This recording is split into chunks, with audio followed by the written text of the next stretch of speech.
Hey folks, welcome to another episode of the Security Table where Izar has lost his microphone. And both earbuds or just one there, Izar?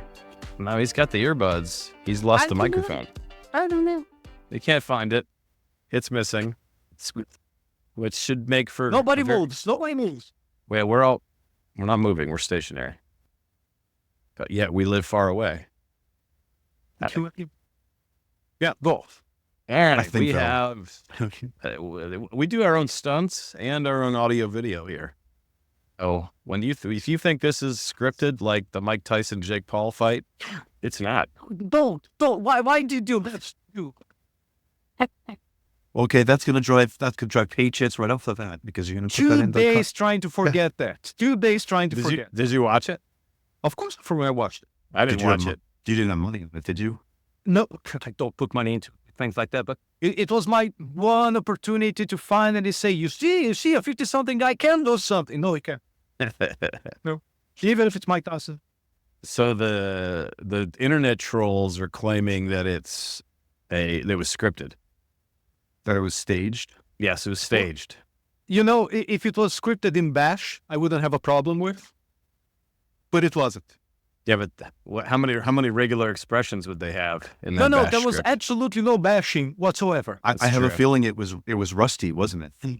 Yeah, It was Rust. and they were using the biggest gloves possible as well. There was controversy about that like a year ago because the bigger the glove, the less damage. It's like more of a pillow. The less damage it does when you get hit by it. Were these like those generated big gloves like they have on like TikTok or something like that? I'm telling you, I didn't know if it was okay. First of all, I'm scared to know what they have on TikTok, but I didn't know if I was watching a fight or if it was my Nintendo Wii turned on or something. Because it was basically like, what's the name of that thing with the two little puppets that sock each other? Rock'em Sock'em Robots. That's what I thought it was. Yeah. Now, I mean, the best boxing game of all time was Mike Tyson's Punch-Out! Yeah. On Which Nintendo. platform was that? Sega? I think it was Nintendo. Wasn't it NES? NES? Was it it was the original Nintendo, I think so. if I remember correctly. I don't know. I'm an Atari boy. I dream in blocks. And There's, Pong.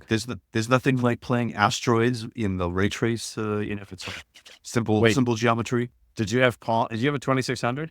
I had a 2600, but I also had Pong before that. Pong. Well, So they Pong sold was- Pong as a separate thing. Pong was They right? the did, but dials. Pong was with sliders originally. It had The sliders, not Philips. even The Philips phone, yeah. all it played was Pong. Okay. It had two controllers that were wired, and they were sliders, and you would slide the thing up and down. I was Okay. awesome. That was a different era. It was great because if you had to play by yourself, because Lord knows some kids might Yes, think you it know. wasn't cool, you could like drop a switch and then both pedals would move at the same time. So you would have like just one slider to move both of them. Oh, I didn't know I'd be about that playing- switch. I just played with two hands. That explains a lot. I wish it had made me ambidextrous as a result, but it didn't. So Yeah. So you could only pitch left-handed one as a one side baseball pitcher. one side was always better than the other, so I couldn't. I always lost to myself. That's really sad that you lost your.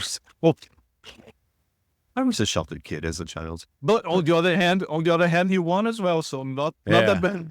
I had a 50-50 win. Yeah, I mean it's tough to bet on that because it's 50-50. As long as you don't go Jacko and hide on it. Oh, I lost. So you're fine. created a split personality scenario. So My There's KDA, gotta my there's KDA gotta be was one. something in the world of cybersecurity that we could talk about other than the Mike Tyson fight and Matt's childhood and Izar dropping a microphone. Let's talk about lists. No. Okay. Let's talk about what is necessary in this world.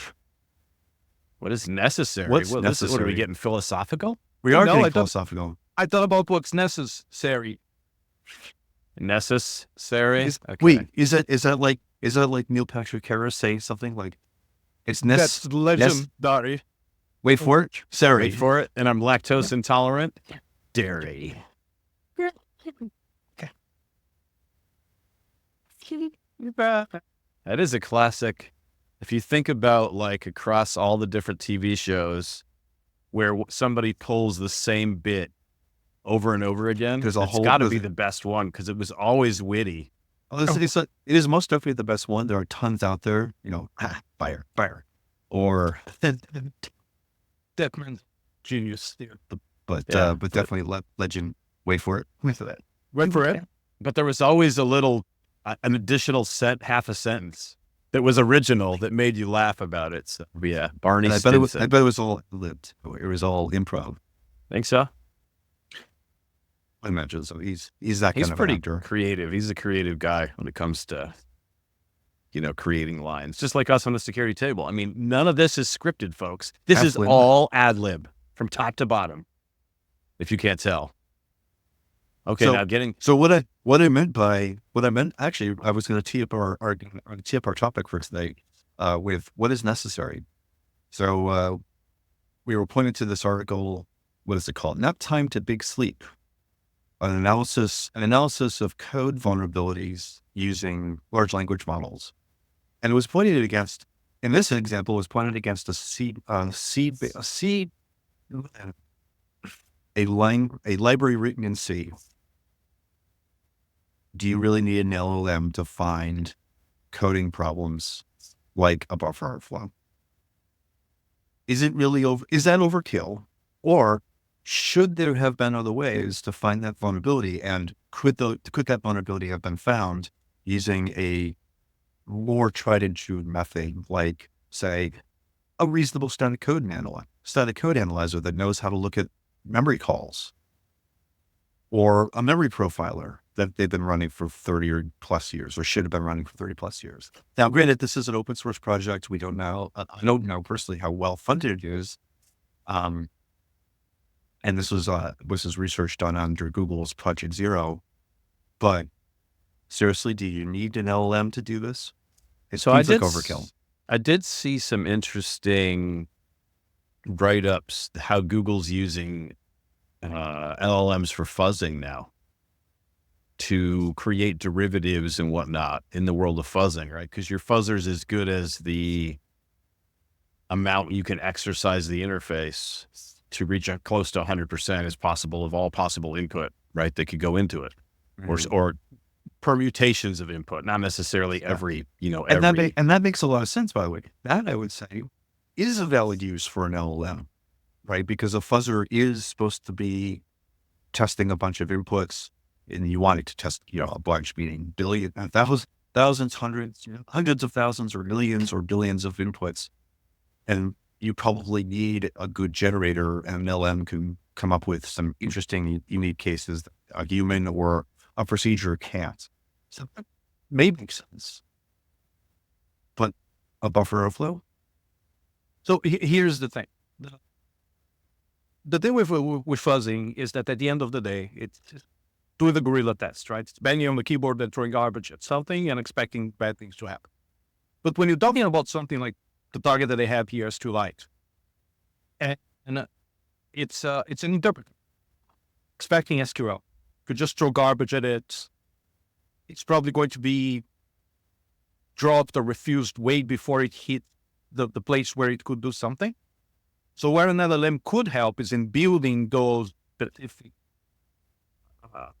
SQL valid inputs that will pass the parser and reach the deeper parts of the target here, right?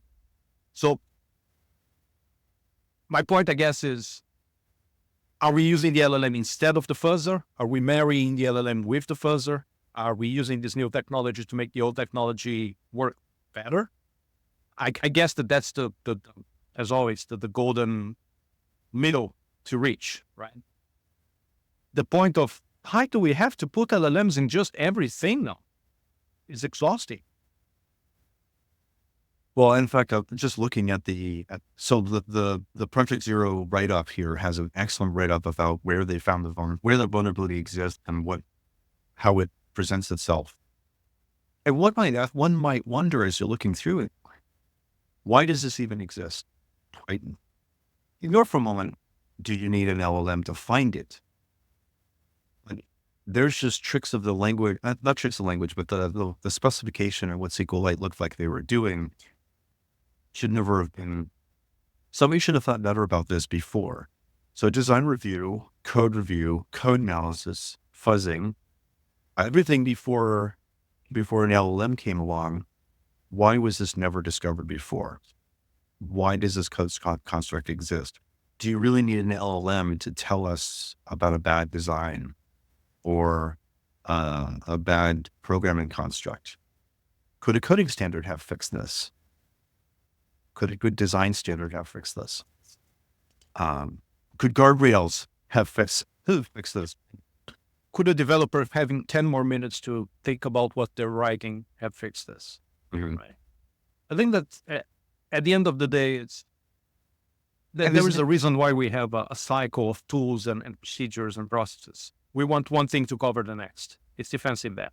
And it's interesting too, there's a particular note in here, right? It's sort of buried in the write-up, that there's an assertion looking for the error condition, which of course gets compiled out during runtime, during production, right? For release build.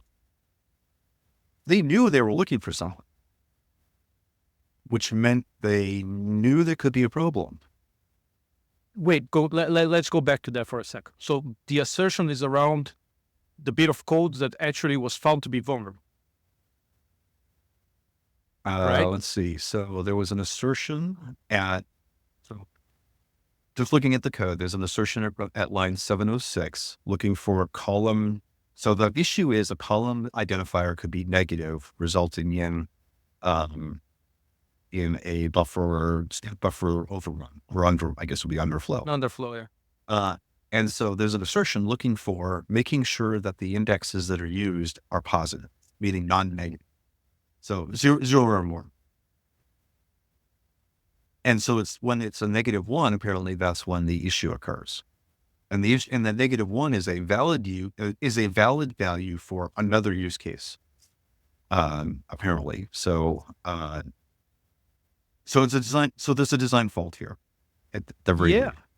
But they were specifically looking for when the index was -1, and it would have asserted, which means there was no test case or there was a faulty test case. If that's one possibility that could have found this well before having the LLM look at it.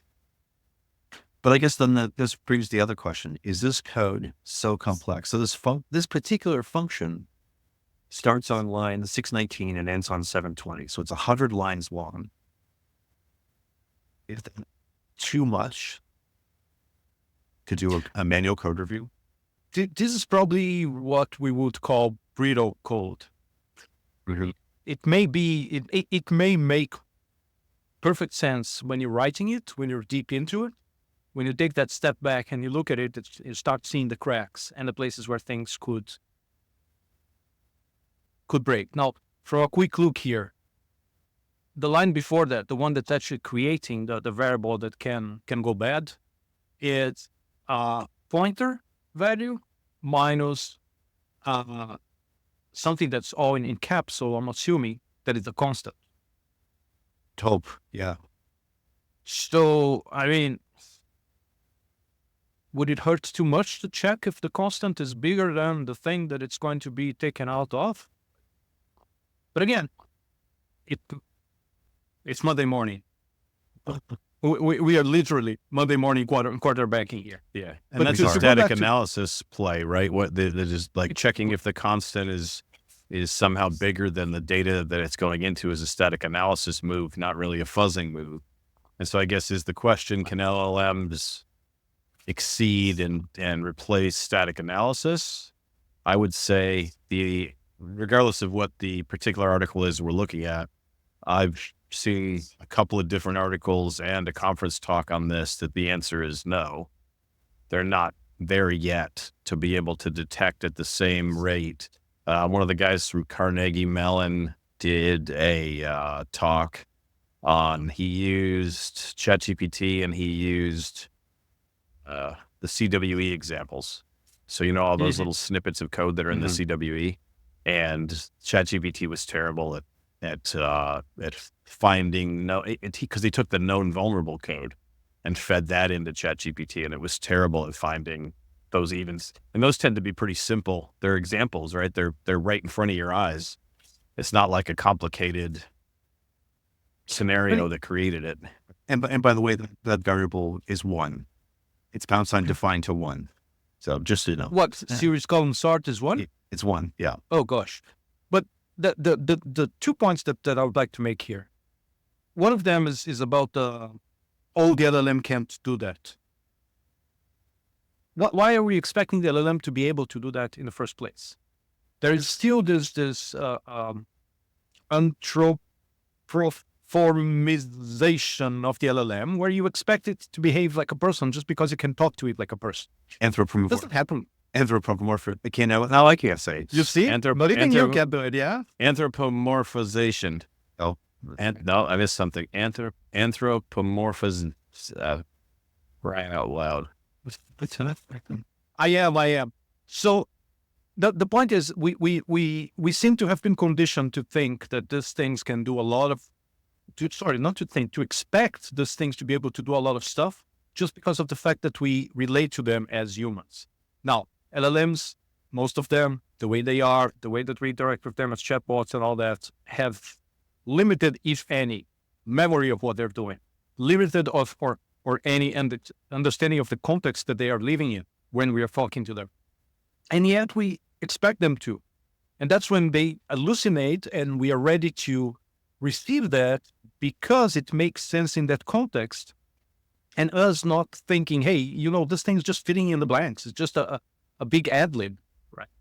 And we lose sense that we are relating to basically a random word generator with a bunch of weights added in, and we expect it to make sense. And then it doesn't make sense, and then we get surprised. How come the LLM can't do this? How come it can't count the number of R's in the word strawberry? That's so surprising. It's supposed to do everything, right? And then there's the other thing, which is we said, oh, but a fuzzer didn't get this, and I was expecting the LLM to, or the static analysis to, and not okay. This is going to sort of contradict something that I said on LinkedIn a couple of days ago. I'm not going to say that fuzzing is dead because it's not. I'm not saying that it's not. Did you really say that on LinkedIn? I did not. No, I said that people should take the pulse of something before they declare it dead. But yes, agree. The point is that we keep banging on DAST, saying that DAST is dead, right? Because it's dead. DAST, because it's doing a bunch of things at the end of and let's not go left or right or anything political like that. It's just doing it after the thing has been written, right?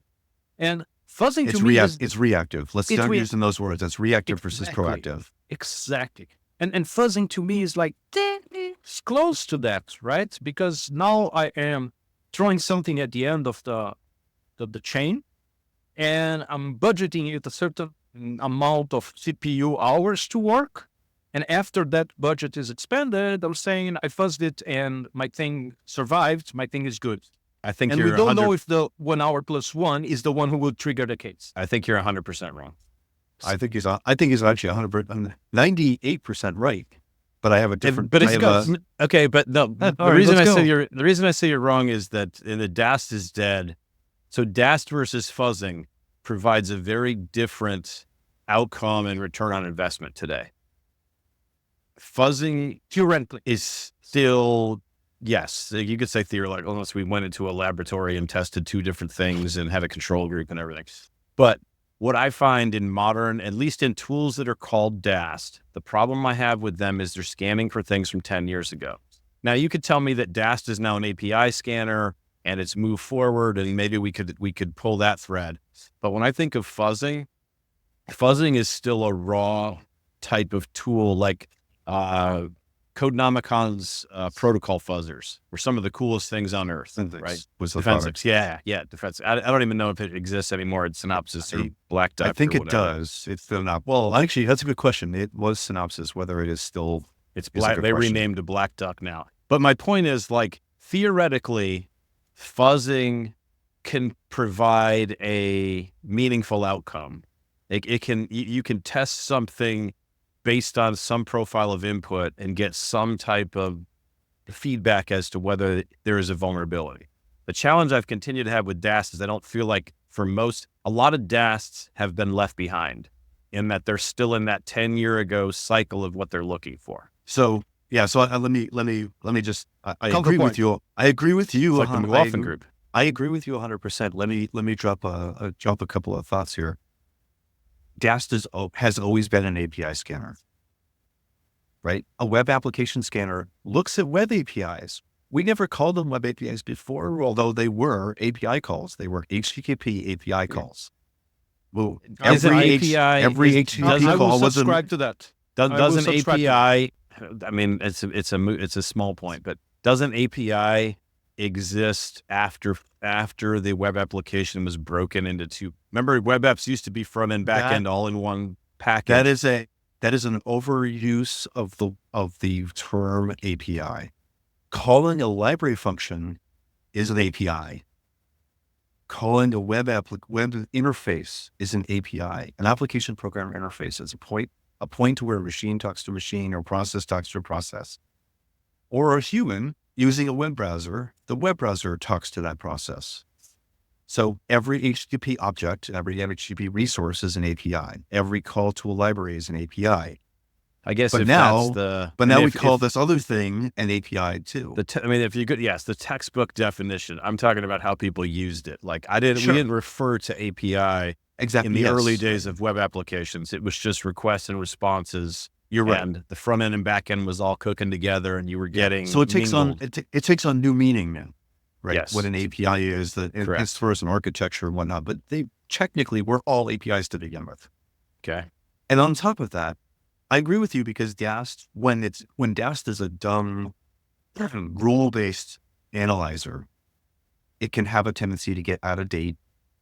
You're right, it can be stuck in the past with old constructs. Like this is what cross-site scripting looked like 10 years ago, and it's never changed since. So we're still looking for that, right? So yeah, it can get stale. But so let me ask you the other question. Is fuzzing not a DAST tool? It is a dynamic application security testing tool. Well, I mean, fuzzing is not dead, so therefore DAST can't be dead. You could say anything's a dynamic application security testing tool. Static analysis is not a dynamic SCA is technically a dynamic application security testing tool. It's very dynamic. No, it's not. Software composition analysis. What is dynamic? If you want to break down to what the rules mean, what does dynamic mean? Adaptable. Dynamic means it has the ability to adapt to the application runtime state. And it's exercising the code. Not that its rules SCA adapts to the runtime state. It just happens to not be running when it scans. That's the runtime state. It's not running. It's entirely a static analysis tool. Everything's DAST. But the thing to me that I'm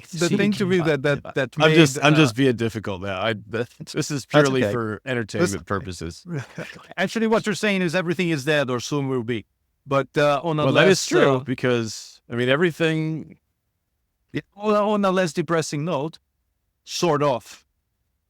My thing with fuzzy and DAST is that perhaps on a subjective thing, after you finish running them, you feel fuzzy inside. Because you say, I spent this many hours running these things. Yeah. But you don't really have a promise that something was cheat. You know that for all this number of cases that were tested, nothing bad happened. But you don't know if the N+1 case is the one that's going to explode the whole thing. Sure. Right. Static code analysis, on the other hand, you have this expectation or illusion that every single possible code path was explored. And but it's all grep. It's all grep based searches. There's grep, but there are others who could do other. I won't say smarter, but I will say more powerful, more thoroughly. Thank you. Approaches that do offer a bit more of a measure of yes, every single possible code path was explored. Right, but those get lost in the shuffle, especially in a modern DevOps CI/CD pipeline, because you want the pipeline to finish quickly. Yeah. And a lot of that analysis takes a lot of time. Yeah. And so on the other hand, if you do that PR time, you lose the whole context of the thing. So you are just checking atomically and you say, oh, this new piece of code is fine, but you miss the whole content. Yeah. So people go and say, okay, let's do the local, and then every once in a while, let's do the big one. So let me address Matt's question. This is DAST fuzzing, because I've been pondering that. I would say DAST is the other way I would around. say, or is fuzzing DAST? According to the textbook definition, yes, but from an industry perspective, we don't consider Right. a fuzzing tool to be. We don't call a DAST. We don't call a fuzzing tool a DAST. They are unique categories in the modern way that we talk about it, whether the definition lines up or not. They live in different quadrants. Is what he's trying to say. Yes. Yeah. 100%. Yeah, so let's be careful of that. There's the technical definition. It is a DAST tool, but it is not in the Gartner quadrant for DAST. Yes. And so therefore, Which I don't think right. there's a fuzzing. If there ever was a Gartner Magic Quadrant for fuzzing, it doesn't exist anymore. Yeah, I don't think so. Give it 5 minutes. They just created it. So I mean, time is the enemy of completeness or thoroughness or validity. This sort of, and even fuzzing to some extent, right? I mean, and on top of that, where do you get the best value out of fuzzing? You get value out of fuzzing using the pre-production, non-release code, which has the assertions and other things built in and all the instrumentation, or does it benefit the production code more?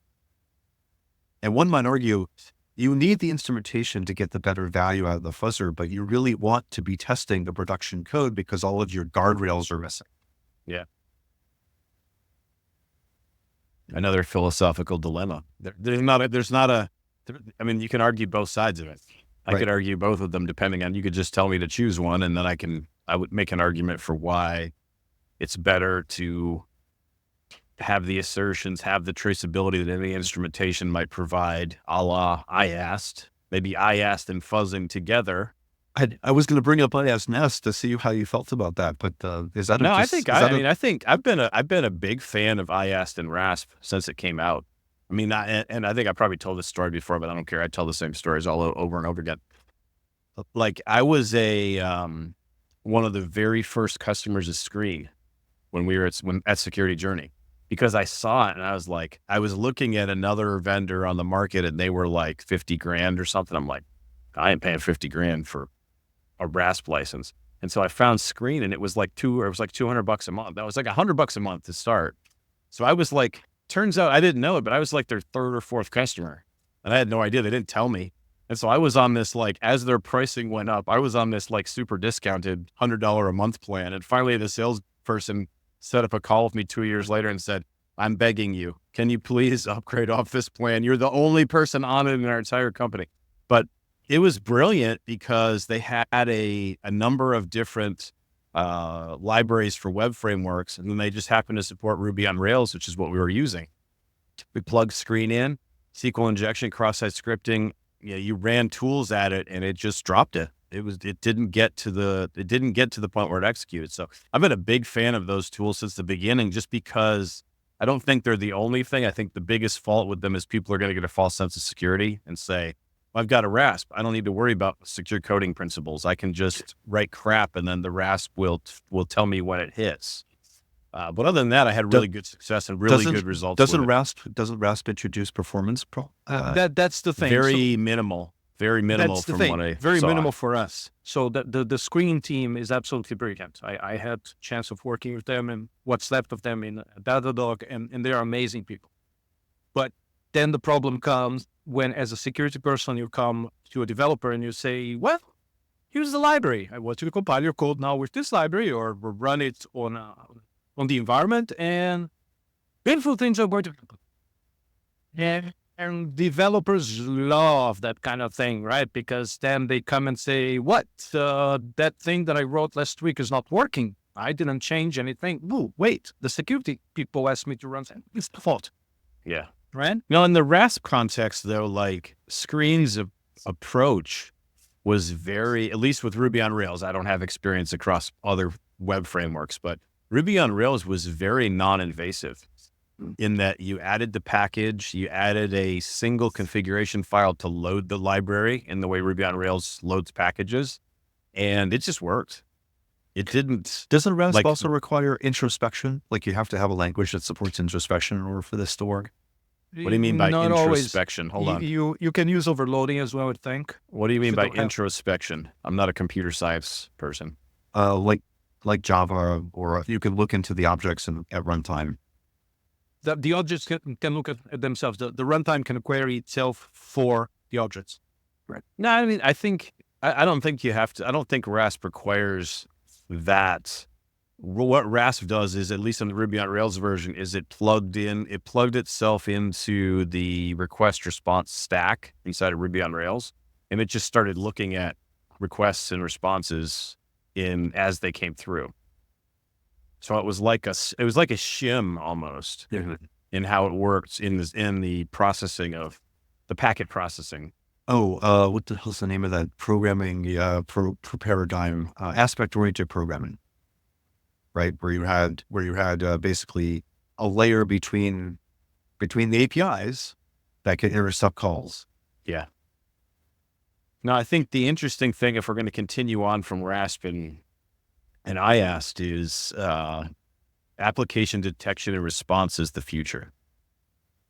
Because it's the next step beyond. So the challenge, I would say the challenge with Rasp and IAST is it doesn't talk to anything operational.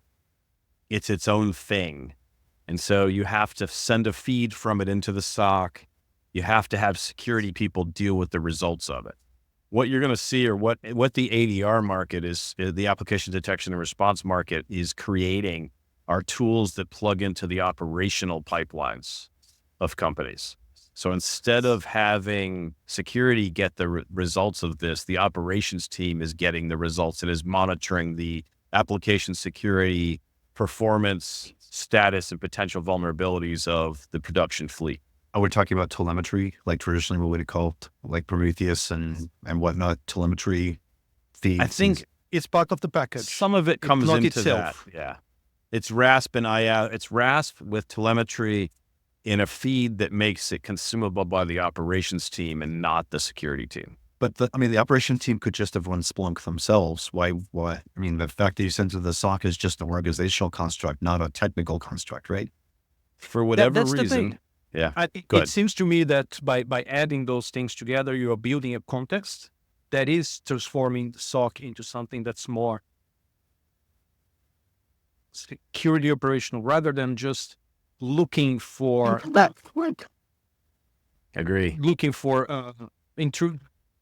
signatures. Now they are looking for intrusion behaviors, intrusion, which could be signatures as well, of course, but they differ more from one case to another. And you just have more of what we have always been asking for, contextual information of what's happening to help you declare if this is really an incident or just something normally going wrong. Yeah. Right. Well, so I guess I'm still hung up on so you sent it to the operations team and not the SOC. It's just a different team you're sending it to. Well, right? assuming that you have an operations team. Yeah, and I think it's it's bringing additional context, from what I understand, that make it more unified with what operations is looking at across the board. So is this another example of like DevSecOps where you're giving developers responsibility without capability? No, I mean the thing that and I was having this conversation with Jeff Williams on the Application Security Podcast. That's what's kind of driven some of my opinion here. The challenge is DevSecOps forgot the ops. Think about it. DevSec. It was DevSec. Think about it. Think about it though. Think about the sec. It's okay. Think about the programs that you've seen happening. Where is the ops team in the conversation? They only appear in the Phoenix project. That's it. And that's fiction. It's not real. Right. Most of the time it's DevSec is where the partnership is happening, and where we've seen movement, and we've seen some positive steps forward in the DevSec partnership, but we called it DevSecOps, but nobody brought the ops team into the actual equation. Did DevOps bring the ops team? in the very early days, I would say, but I think DevOps kind of became Dev. It became, but DevOps became fancy way to build software, and it lost some of that cultural move. That's the paradox of silence, right? If dev and sec do everything right, then ops is just going to look at things as they churn along, and they won't have something to do in double quotes. So that makes the ops silent in DevSecOps, which is an expected thing at the end of the day. Now, as we talk, they're still monitoring health and they're looking at things from a business perspective. But they're monitoring from a point of view of if everything was done right before it got to us, then it will continue to run right as it goes. But we know the chances of everything being done right is zero. But the thing that's coming up to me is that, not to put an LLM into the loop, but I think that we are in a position to say from now on what we're going to start seeing is self-resilience coming up. Because this context that's being built with the operational information, with the runtime information and everything, is going to start letting environments decide by themselves how things die and how they start again. When containers came up, when Cadis came up, the line was, well, if there's a problem in the execution, just let the container die and it's going to restart itself. Yeah. And things are going to be routed to other containers that are working and you won't even notice, right? It was brilliant. It was wonderful. Yep. Awesome. I think that right now we are starting to have enough contextual information so that these containers can say, rather than dying, let me look if I'm having an incident in here. Or basically to say if my heartburn is a heart attack or not. I can just shut up and start again, or I can start screaming and saying I'm having a heart attack. So what you're really bringing up then is sort of this idea that's been around for ages, but maybe not implemented very well, was self-resilient, self-healing systems. Self-healing systems. Yep. Well, not just self-healing. I guess the resilience part, right? That they can be resilient, but they can also be detecting of their own issues and then attempt to recover. He sprinkled LLM magic dust on top of it, though. Yeah, but do you need an LLM to do it? Do you need an LLM to do it? No. Who's done it? I mean, that idea came out 10 plus years ago. Oh, decades ago. More. What, decades ago? Decades. But whoever implemented it without an LLM? Not that I'm aging myself, but yeah. This is stuff that came out of DARPA and IBM and others, I'm sure. But I never saw anybody actually implement it. I never heard. Nothing in the commercial space because it's not. I will tend to believe that it is not commercially viable in those systems. Right? Many of those systems are things like, critical infrastructure or military systems or academic research systems, high performance computing environments that have a need to maximize their CPU performance and CPU usage and make sure systems are always running because they're doing, taking track of like satellites and stuff like that, and not commercially viable systems. I'm 99% sure that I'm talking out of my output, but I think that the Voyager series had some sort of self-healing capabilities. Yeah. And we've seen that in cases where the modems stopped working and somehow the machine corrected itself. Yeah. It was very, very basic, very, very almost hardware-based. And not what today by modern standards we would call self-healing. And those systems have redundancies, right? They have built-in extra hardware, extra software code. You wouldn't do that today. You really can't do that today in commercially viable systems because that's a cost, either power or material or maintenance or. I mean, it's 2x. Right? Or more. Or think about airline computers on airliners, right? There is at least 2 of everything so that if one of them fails, it can fail over and you never know as a passenger. The number of times that components have failed when we were on a passenger if they fail too. No, you don't know if. Well, I guess you don't. Yeah. As an observer on the ground, you know, but as a passenger, you don't. But as Yeah, a passenger, exactly. you don't really know what if a redundant system failed over in the midst of a flight. That's true. Like, You don't. and I don't want to know. I don't want the captain to come on. Excuse me, ladies and gentlemen. I just want to let you know that our engines have failed, but don't worry, the backup's kicked in. Well, so we're okay. good. So would it surprise you to would it surprise you to know that a lot of your consumer electronics also have redundant systems in place? I'll give you a good example. Headphones or earbuds, right? Not if that you have- wash them. Many of them I did that. I did my. That's many of them have AB memory slots for firmware, right? So you're running one piece of firmware and you can write to the other one, and if it boots, the other one is then the old version, old copy. But if Gotcha. the new one doesn't boot, you always have a fallback, right? Because these are devices that, while you don't want, they're too expensive to throw away, but they need to be reasonably functioning, and it's relatively cheap to have two firmware locations. Yeah. But that's the extent of the redundancy. Well, because a lot of that's software, right? It's just Right, it's firmware. It's making. Yeah. Memory is cheap these days as far as storage.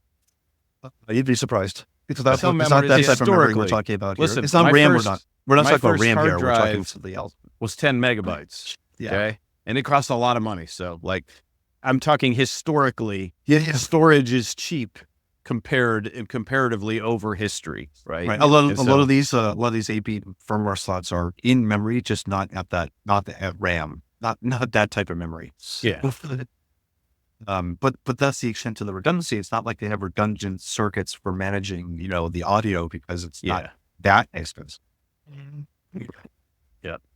All right. Well, we got to land the plane here. So, any conclusions? We need more phalanges. Oh no! Wait. Don't rush into everything requiring an LLM. Use the LLM for what it's good at, and not what it's not good. Yeah, that makes And sense. keep reminding yourself what it is actually good at. Yeah, it's true. I think that's a good place to end right there. I mean, I wish we could add more words, but Matt, as normal, lands the plane with like 7 words. As opposed to the observer on the ground noticing if it all went well. Yeah. Wait, like, is that the door? is there a propeller? Is that a propeller flying by? Is All that right, one thanks. of those bolts? Folks, thank you for listening to the Security Table, and have a great rest of your week.